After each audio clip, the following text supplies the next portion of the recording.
Welcome to the physics class. आज के video का टॉपिक है आरटीएम नागपुर यूनिवर्सिटी के तहत BSc second year semester 4 physics paper 2 के सभी 4 यूनिट्स के ऊपर न्यूमेरिकल्स आज देखेंगे। तो फर्स्ट यूनिट है solid state electronics. First numerical है a transistor is connected in CE mode, the voltage drop across 5 kilo ohm resistor which is connected in the collector circuit is 5 volt. Find the base current.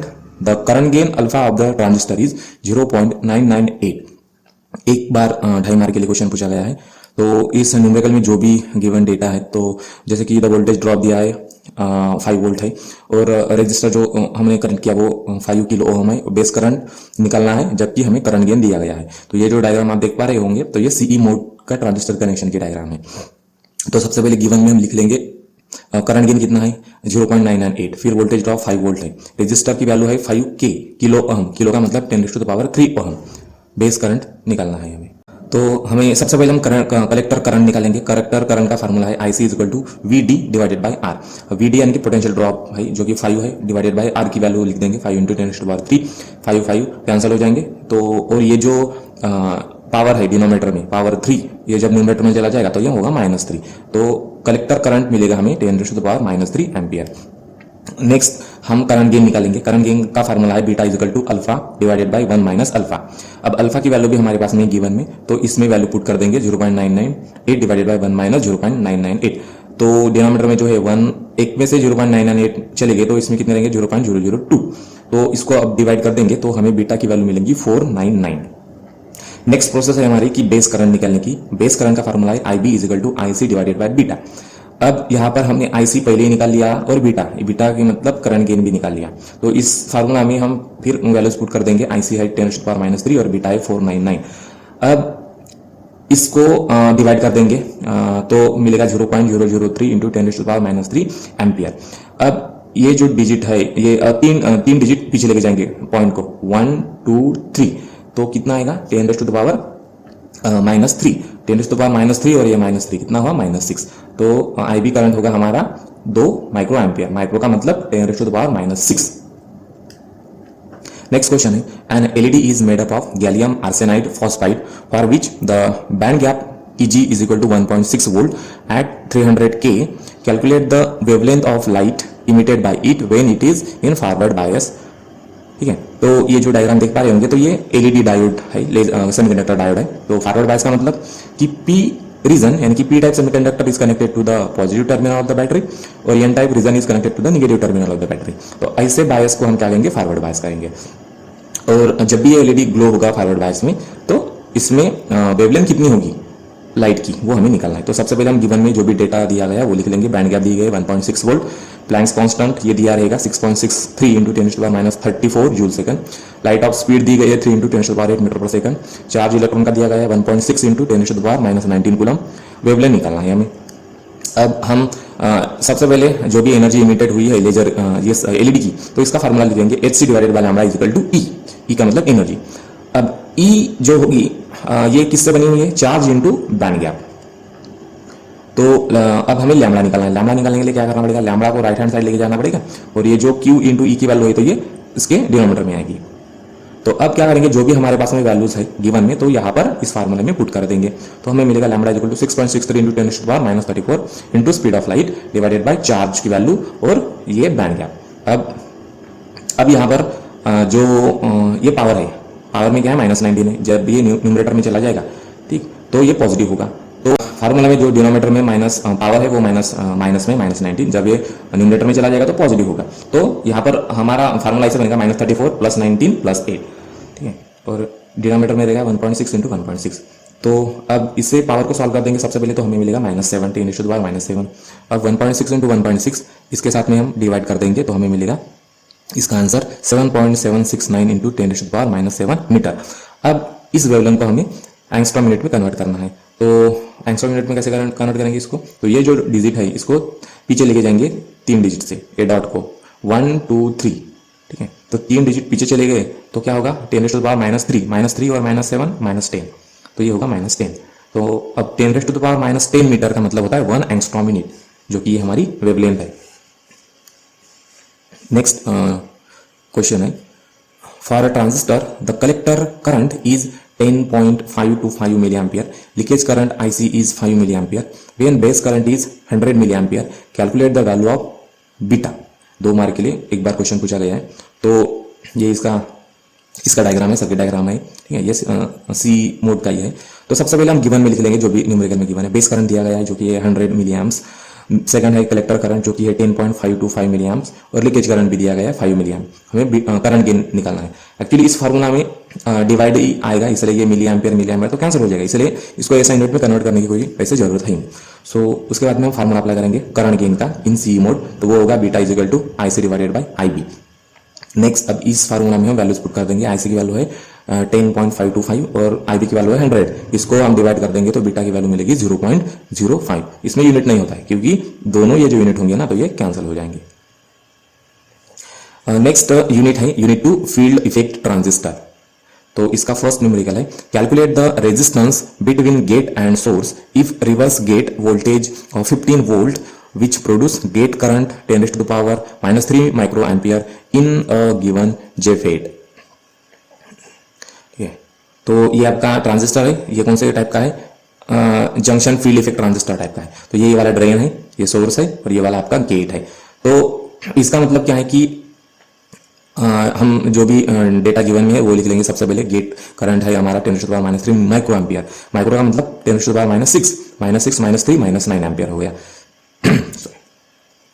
Next है gate voltage 15 volt और gate to source resistance हमें अब निकालना है, यानी कि gate to source ये resistance कितना होगा ये हमें निकालना है। आप इस डायग्राम में देख पा सकते हो कि जैसे जैसे हम इसका वोल्टेज बढ़ाते जाते हैं, ठीक है, तो करंट फ्लो के लिए जगह बहुत कम बचती है। यहाँ से देख सकते हो कि जैसे ही वोल्टेज बढ़ता है ये ड्रेन टू सोर्स का, ठीक है, तो क्या होता है कि ये जो चैनल है, ठीक, ये देखो अब बढ़ गया, तो ये जो चैनल है तो चैनल की जो विड्थ होती है ना वो नैरो बनती जाती है।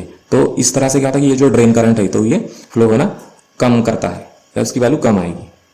तो हम यहाँ पर गेट टू सोर्स रेजिस्टेंस निकालने के लिए फार्मूला लगाएंगे RGS equal to VGS divided by IG।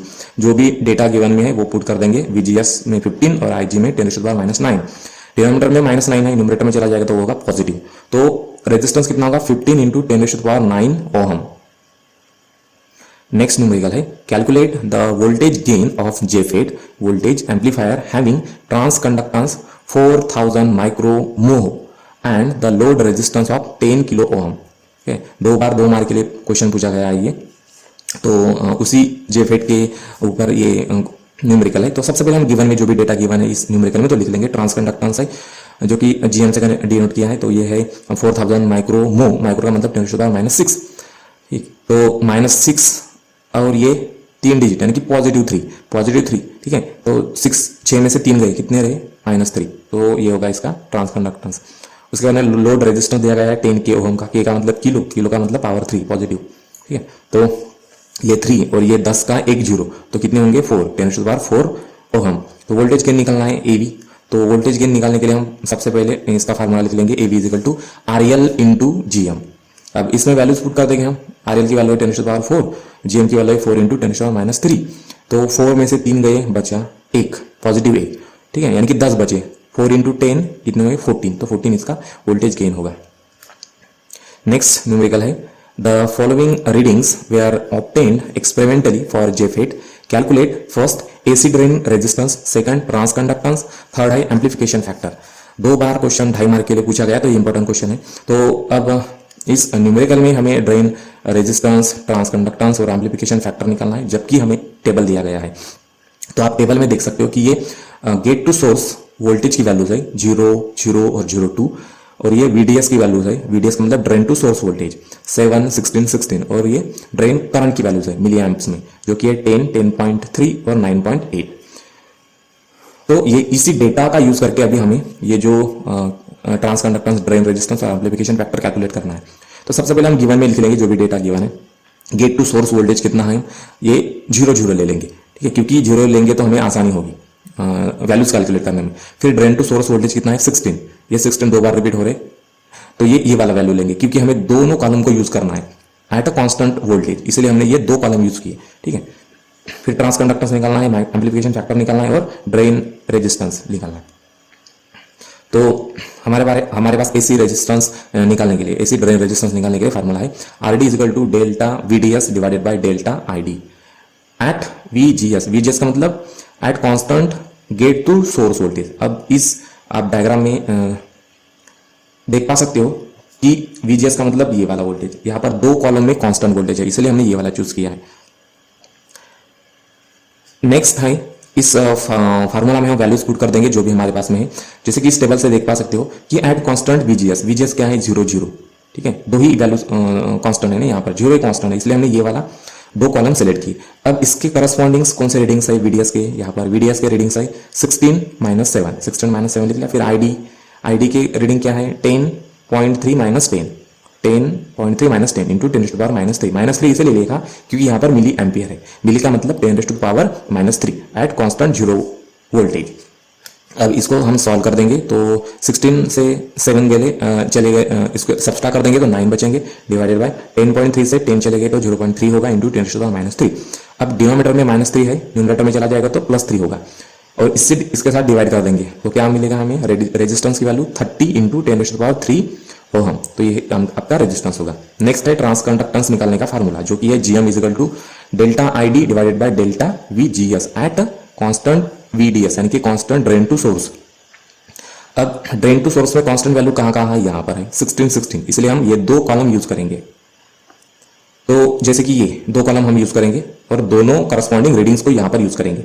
अब ID की वैल्यू कहाँ पर है, ID की ये वाली ID की वैल्यू 10.3 माइनस 9.8 मिली एम्प्स है तो पावर 3 रहेगा, डिवाइडेड बाय डेल्टा VGS का मतलब ये 0.2 माइनस 0 तो 0.2 आएगा। तो इसको हम एट 16 वोल्ट एट कांस्टेंट 16 इसे सॉल्व कर देंगे तो हमें मिलेगा ट्रांसकंडक्टेंस की value 2.5 into 10 to the power -3 mho. Next है हमारे पास में एम्पलीफिकेशन फैक्टर निकालने का फार्मूला जो कि है म्यू इक्वल टू GM यानी कि transconductance into AC resistance, AC drain resistance. तो इसमें जो भी कैलकुलेटेड वैल्यूज है तो ये हम यहाँ पर पुट कर देंगे, इनका मल्टीप्लिकेशन करेंगे। ये -3 है, ये +3 है, -3 + 3 क्या होगा 0, तो ये कैंसिल हो जाएंगे। फिर 2.5 इंटू 30 कितना होगा 75, तो ये आपका एम्पलीफिकेशन फैक्टर होगा। नेक्स्ट यूनिट है मॉलिक्यूलर फिजिक्स, तो उसका फर्स्ट न्यूमेरिकल है the spacing between series of lines in the microwave spectrum of AIH, एक मॉलिक्यूल है, is constant eight 12.604 centimetre inverse, reduced mass of AIH molecules is 0.9718 U का मतलब atomic mass unit. Calculate internuclear distance in the molecule, 2 bar mark के लिए question पूछा है तो ये इंपॉर्टेंट क्वेश्चन है इस टॉपिक का, इस यूनिट का, ठीक है। तो अब इसका कहना क्या है कि देखिए कि स्पेसिंग बिटवीन सीरीज कितनी है 12.604 सेंटीमीटर इनवर्स में है, रिड्यूस मास दिया गया है इतना है और आपको इंटरन्यूक्लियर डिस्टेंस निकालना है। यानी कि ये एक मोलिक्यूल है, सपोज मान लो कि ये AIH नाम का मोलिक्यूल है। अब इसमें क्या होगा, इंटरन्यूक्लियर डिस्टेंस का मतलब क्या होगा कि दोनों में जो भी डिस्टेंस है, मॉलिक्यूल्स में जो भी डिस्टेंस है तो ये डिस्टेंस आपको निकालना है, ठीक है। तो इसमें हो क्या रहा है एक्चुअली कि जैसे ही ये जब मॉलिक्यूल है माइक्रोवेव को एब्जॉर्ब करता है तो ये वाइब्रेट करने लगता है, vibrations and rotation both the types of motion occur, ठीक है। तो दोनों टाइप के मोशंस करेगा ये, वाइब्रेशन और रोटेशन मोशन। तो जब भी ये एनर्जी को एब्जॉर्ब करता है, इस डायग्राम से आप देख पा सकते हो, तो ये एक्साइटेड होता है। सपोज मान लो ये J = 0 स्टेट में है, ठीक है, इसने एनर्जी एब्जॉर्ब किया और ये फर्स्ट स्टेट में चला गया। फर्स्ट स्टेट में जाने के बाद ये फिर से रिटर्न आएगा ग्राउंड स्टेट पे by emitting some kind of radiation. अब रेडिएशन जैसे ही इमिट करेगा तो आपको एक ऐसी इसका एक स्पेक्ट्रम मिलेगा, एक लाइन मिलेगी, ठीक है। तो यही लाइन्स है, ठीक है, स्पेक्ट्रम की लाइन्स है ये। फिर अगर ये सेकंड एक्साइटेड स्टेट से फर्स्ट एक्साइटेड स्टेट में आता है, ठीक है, सेकंड से फर्स्ट में आता है तो फिर से ये वाली लाइन हमें दिखाएगा सेकंड ट्रांजिशन के लिए, ठीक है। और ऐसे ही बाकी के ट्रांजिशन के लिए हमें मिलेंगे लाइंस मिलेंगे, स्पेक्ट्रम के लाइंस मिलेंगे। आप अगर ऑब्जर्व करोगे तो दोनों लाइंस के बीच में जो भी डिस्टेंस है यानी कि स्पेसिंग है ये कितनी है 2b की, ठीक है। तो यही स्पेसिंग है ये वाली, ठीक है। ये कितनी है 12.604 यानी कि 2b = क्या होगा 12.604 सेंटीमीटर इनवर्स। तो हम गिवन में डेटा लिख लेंगे spacing between series of lines 2b = 12.604 centimetre inverse. इसको मीटर में कन्वर्ट कर देंगे तो 1 सेंटीमीटर इनवर्स क्या होगा 100 मीटर इनवर्स, ठीक है। तो यहाँ पर इसके साथ में मल्टीप्लाई कर देंगे 100 को तो कितना होगा ये 1260.4 मीटर इनवर्स। अब ये है 2b की वैल्यू, तो हमें बीटा निकालना है। बीटा का मतलब इसको डिवाइड कर देंगे 2 से तो क्या मिलेगा 630.2 मीटर इनवर्स। रिड्यूस मास दिया गया है जो कि है 0.9718 atomic mass unit. Atomic mass unit का मतलब क्या होता है 1.67 इंटू 10⁻⁻24 ग्राम। अब 24 ग्राम है तो इसको किलोग्राम में कन्वर्ट करना है। किलोग्राम का मतलब 10⁻³ ठीक है। तो 24 और 3 कितने हो गए 27, इसलिए यहां पर आया -27 किलोग्राम। अब इंटर न्यूक्लियर डिस्टेंस निकालना है तो हमारे पास में इंटर मोलिकुलर डिस्टेंस निकालने का फार्मूला है R = √h divided by 8 into pi square into mu into B into C का मतलब स्पीड ऑफ लाइट। तो फार्मूले में जो भी डेटा गिवन है तो वो हम पुट कर देंगे। यहाँ के प्लैंक्स कांस्टेंट की वैल्यू यहाँ पर पुट कर देंगे। इसके बाद में 8 एज इट इज पाई 3.14 इसका स्क्वायर कर देंगे। फिर म्यू का मतलब रिड्यूस मास जो कि हमने कैलकुलेट किया है वो यहाँ पर पुट कर देंगे। उसके बाद में बी ये निकला है 630.2 मीटर इनवर्स, ये भी लिख लेंगे। और स्पीड ऑफ लाइट सी का मतलब स्पीड ऑफ लाइट। नेक्स्ट क्या होगा कि जो भी न्यूमरेटर पे माइनस क्वांटिटी है वो डिनोमिनेटर में जो भी माइनस क्वांटिटी है वो न्यूमरेटर में चला जाएगा तो प्लस होगा ठीक है, और ये प्लस है तो माइनस होगा। तो फाइनली हमें न्यूमरेटर में पावर के फॉर्म में क्या मिलेगा -34 प्लस 27 और -8 ठीक है, divided by 8 into 3.14 whole square, इसकी वैल्यू आएगी 9.8596 और इंटू 1.622 इंटू 630.2 इंटू 3। अब इसको सॉल्व कर देंगे तो हमें क्या मिलेगा पावर को सबसे पहले ओके तो जब ये डिनोमिनेटर की मल्टीप्लिकेशन कर देंगे तो हमें क्या मिलेगा 2.4187 इंटू 10⁻⁴ ठीक है, 10⁻⁴ मिलेगा। और ये जो 4 है ये फिर से न्यूमरेटर में चला जाएगा पावर, तो ये माइनस होगा ठीक है, क्योंकि ये जो डिनोमिनेटर की वैल्यूज है इनका मल्टीप्लिकेशन जब करेंगे तो हमें मिलेगा 2.4187 इंटू 10⁻⁴ ठीक है, ये डिनोमिनेटर में। और ये जो पावर है ये न्यूमरेटर में चला जाएगा तो ये -4 होगा ठीक है। तो अब इस पावर को हम सॉल्व कर देंगे जो कि है -20 पावर -20। अब इसका डिवाइड कर देंगे 6.63 डिवाइडेड बाय 2.4187 का, तो हमें मिलेगा √227.41 इंटू 10⁻⁻20। अब -20 10⁻⁻20 का अंडर रूट ठीक है कितना होगा -10 बाहर निकल के गया और 27.41 का अंडर रूट कितना होगा 5.23 मीटर। अब इसको आप एंगस्ट्रॉम यूनिट में भी कन्वर्ट कर सकते हो, कितना होगा एंगस्ट्रॉम यूनिट में 5.23 एंगस्ट्रॉम यूनिट, क्योंकि 10⁻⁻10 मीटर का मतलब ही 1 एंगस्ट्रॉम यूनिट होता है। नेक्स्ट न्यूमेरिकल है moment of inertia of carbon monoxide molecule is 1.46 into 10⁻⁻46 kilogram metre square. Calculate the energy of this molecule in lowest rotational energy level in electron volt. Electron volt क्या unit है energy का। ये एक ही बार question पूछा गया है 2.5 mark के लिए। तो जो भी गिवन डेटा है तो हम लिख लेंगे, मोमेंट ऑफ इनर्शिया दिया गया है और लोवेस्ट रोटेशनल एनर्जी निकालना है हमें। तो हमारे पास में रोटेशनल एनर्जी निकालने का फार्मूला है कि EJ = h² divided by 8 into pi square into I into J+1 ठीक है। तो अब लोवेस्ट रोटेशनल एनर्जी के लिए J की वैल्यू क्या होगी 1 होगी, तो 1 यहां पर पुट कर देंगे इस फार्मूला में। तो EJ = 1 और ये J = 1 होगा और ब्रैकेट में भी 1 + 1 होगा। तो 1 + 1 का मतलब क्या होगा 2, ये 2 आ गए। अब ये जो होगा H का मतलब प्लैंक्स कांस्टेंट, इसका स्क्वायर कर देंगे तो क्या मिलेगा वैल्यू 43.95 इंटू 10⁻⁻68। अब जो डिनोमिनेटर में जो ये वैल्यूज है ठीक है तो इसको भी लिख लेंगे एज इट इज। नेक्स्ट अब इसको सॉल्व कर देंगे न्यूमरेटर की वैल्यू को इसके साथ मल्टीप्लाई कर देंगे तो मिलेगा 87.9 इंटू 10⁻⁻68 और ये जो डिनोमिनेटर में माइनस वैल्यू है ये ऊपर में जाएगी यानी कि न्यूमरेटर में, तो ये होगी प्लस। तो -68 + 46 डिवाइडेड बाय 8 इंटू 3.14 स्क्वायर का होगा 9.8596 इंटू 1.46। अब इसको सॉल्व कर देंगे पावर को सबसे पहले तो हमें मिलेगा 10⁻⁻22। उसके बाद में ये जो डिनोमिनेटर में मल्टीप्लिकेशन है इसको मल्टीप्लाई कर देंगे वैल्यूज को तो हमें मिलेगा 345.48। अब क्या करना है हमें कि इसको डिवाइड कर देना है ठीक है, इसको डिवाइड कर देना है। अब इसको डिवाइड कर देंगे तो हमें वैल्यू मिलेगी 2.54 इंटू 10⁻⁻23 जूल। ये जूल में एनर्जी है ठीक है। अब इसको इलेक्ट्रॉन वोल्ट में कन्वर्ट करना है तो कैसे करेंगे, हम इस जूल वाली एनर्जी को 1.6 इंटू 10⁻⁻19 कूलम से डिवाइड कर देंगे। डिवाइड करने से क्या होगा, ये जो पावर की क्वांटिटी है डिनोमिनेटर में ये न्यूमरेटर में चली जाएगी तो ये पॉजिटिव होगी। तो पॉजिटिव 19 - 23 कितना होगा -4। तो लोवेस्ट रोटेशनल एनर्जी लेवल कितनी होगी 1.58 इंटू 10⁻⁻4 इलेक्ट्रॉन वोल्ट, ये आंसर होगा। नेक्स्ट है find the rotational constant of hydrogen molecule if hydrogen bond is 7.4 into 10⁻12 metre. 2 mark के लिए क्वेश्चन एक ही बार पूछा गया है। तो सबसे पहले गिवन में वैल्यूज लिख देंगे। इंटरमोलिकुलर डिस्टेंस दिया गया है लिख लिया हमने। Hydrogen mass of hydrogen molecule ये दिया रहेगा न्यूमेरिकल में 1.67 इंटू 10⁻⁻27 किलोग्राम। प्लैंक्स कांस्टेंट भी दिया गया रहेगा और रोटेशनल कांस्टेंट यानी कि बीटा बी की वैल्यू निकालना है, जो कि हमने प्रीवियस एग्जाम्पल में सॉल्व किया है।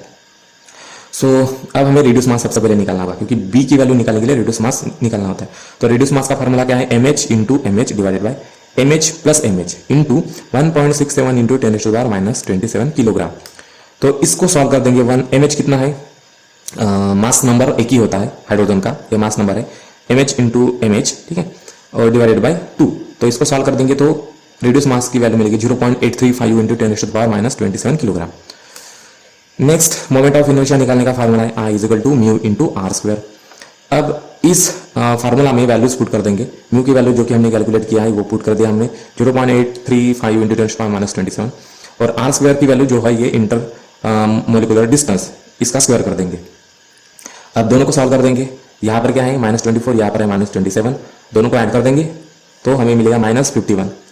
ये होगा मोमेंट ऑफ इसका इनर्शिया, यानी कि 45.72 इंटू 10⁻⁻51 किलोग्राम मीटर स्क्वायर, ठीक है।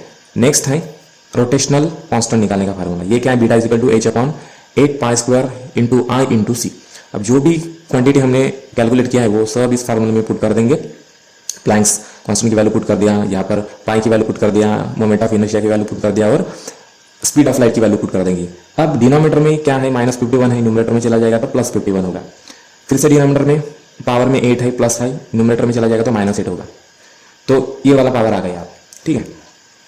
इसके बाद में हम इस पावर को सॉल्व कर देंगे तो हमें आंसर मिलेगा 10⁻9, ठीक है। और डिनोमिनेटर में क्या होगा वैल्यू 10808.2। अब इसको सॉल्व कर देंगे तो हमें फाइनल बीटा की वैल्यू मिलेगी 6.1 into 10⁵ metre inverse. Next unit है unit 4 Raman spectroscopy. First numerical है, the exciting line in an experimental study of Raman effect is 5460 angstrom minute and Stokes line is 5520 angstrom minute. Find the Raman shift in centimetre inverse. 2 mark के लिए 2 बार question पूछा गया है, तो इसे इस तरह से समझते हैं। Actually Stokes line, anti Stokes line और रमन शिफ्ट होता क्या है कि जब भी किसी मटेरियल में से, फ्लूइड मटेरियल है, तो इसमें से जब भी लेजर लाइट को पास करते हैं, ये लेजर लाइट है, इसकी कुछ फ्रीक्वेंसी होगी, ठीक है। सपोज मान लो ये लैम्बडा फ्रीक्वेंसी है, लैम्बडा लेजर की फ्रीक्वेंसी है। तो जब भी ये लाइट मॉलिक्यूल्स के साथ में इंटरेक्ट होगा तो मॉलिक्यूल्स में मोशंस आ जाएंगे, वाइब्रेशन मोशन, रोटेशनल मोशन आ जाएंगे। तो इस मोशन की वजह से क्या होता है कि मॉलिक्यूल्स अलग अलग एनर्जी स्टेट्स में चला जाता है, higher energy levels excited state में चला जाता है।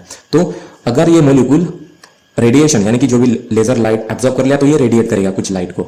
अगर ये लाइट रेडिएट कर रहा है और अगर जिसकी फ्रीक्वेंसी, ठीक है, इसकी फ्रीक्वेंसी क्या होगी, ज्यादा होगी, इसकी फ्रीक्वेंसी कितनी होगी, ज्यादा, यानी कि एनर्जी ज्यादा होगी, तो वैसे लाइट को हम कहेंगे एंटी स्टोक्स लाइन या एंटी स्टोक्स रमन स्कैटरिंग कहेंगे, ठीक है। अगर हमें लाइट कम एनर्जी का मिलता है लेकिन ज्यादा इंटेंसिटी का और कम एनर्जी का मिलता है, तो ऐसे रेडिएशन को तो हम क्या कहेंगे, रमन स्टोक्स लाइन या इसको स्कैटरिंग इफेक्ट कहते हैं। और थर्ड टाइप के ऐसे लाइट होंगी कि जो जितना लेजर लाइट एब्जॉर्ब किया था मॉलिक्यूल्स ने उतना का उतना जैसे का वैसा ही वो इमिट करता है, तो उसे हम रेले लाइन कहेंगे या रेले स्कैटरिंग करते हैं, ठीक है। तो यहां पर आप देख पा सकते हो कि आपको 3 तरह के लाइंस मिलते हैं, जैसे कि हमने रोटेशनल केस में देखा था। तो ये है रेले स्कैटरिंग की लाइन, ये है स्टोक्स रमन की लाइन, और ये है आपकी एंटी स्टोक्स रमन की लाइन। एंटी स्टोक्स रमन की इंटेंसिटी कम होती है, एनर्जी ज्यादा होती है, और स्टोक्स की इंटेंसिटी ज्यादा होती है लेकिन एनर्जी कम होती है, इसीलिए ये स्टोक्स लाइन ज्यादा यूज करते हैं स्टडी के लिए, ठीक है। तो हम गिवन में डेटा लिख लेंगे, वेवलेंथ लिख लेंगे। रमन लाइन की स्टोक्स लाइन दिया गया है 5520 एंगस्ट्रॉम मिनट, 1 एंगस्ट्रॉम मिनट यानी कि 10⁻⁻8 सेंटीमीटर, ठीक है, क्योंकि ये सेंटीमीटर इनवर्स में निकालना है इसलिए। वेवलेंथ है एक्साइटेड लाइन की 5460 एंगस्ट्रॉम मिनट, इसको भी हम सेंटीमीटर में कन्वर्ट कर देंगे 10⁻⁻8। अब रमन शिफ्ट निकालना है। रमन शिफ्ट का मतलब क्या होगा कि Stokes line minus anti Stokes line, हमें रमन शिफ्ट मिल जाएगा। So we have Raman shift का फार्मूला हमारे पास में delta nu is equal to 1/λ minus 1/λ Stokes, ठीक है। तो अब इस फार्मूले में वैल्यूज पुट कर देंगे हम, लैम्बडा की वैल्यू यानी कि जो कि इंसिडेंट लाइन है, एक्साइटिंग लाइन, एक्साइटिंग वेवलेंथ, ये वैल्यू पुट कर देंगे और यहाँ पर स्टोक्स लाइन की वैल्यू पुट कर देंगे। इसको सॉल्व कर देंगे और सब्सट्रैक्ट कर देंगे तो हमें शिफ्ट मिलेगा, रमन शिफ्ट 200 सेंटीमीटर इनवर्स, तो ये आंसर होगा। Next numerical a substance shows a Raman line at 5, 4, 6, 7 angstrom unit. When exciting line 4, 3, 5, 8 angstrom unit is used, deduce the position of Stokes and anti-Stokes line for the same substance when the exciting line 4047 angstrom unit is used. हमारे के लिए एक बार question पूछा गया है। तो यहाँ पर दो तरह के आप देख पा रहे होंगे कि एक्साइटिंग लाइन दी गई है। तो ये वाली एक्साइटिंग लाइन हमें और ये वाली से दोनों एक्साइटिंग लाइन किस तरह से यूज करना है, तो ये आप यहाँ पर देखेंगे।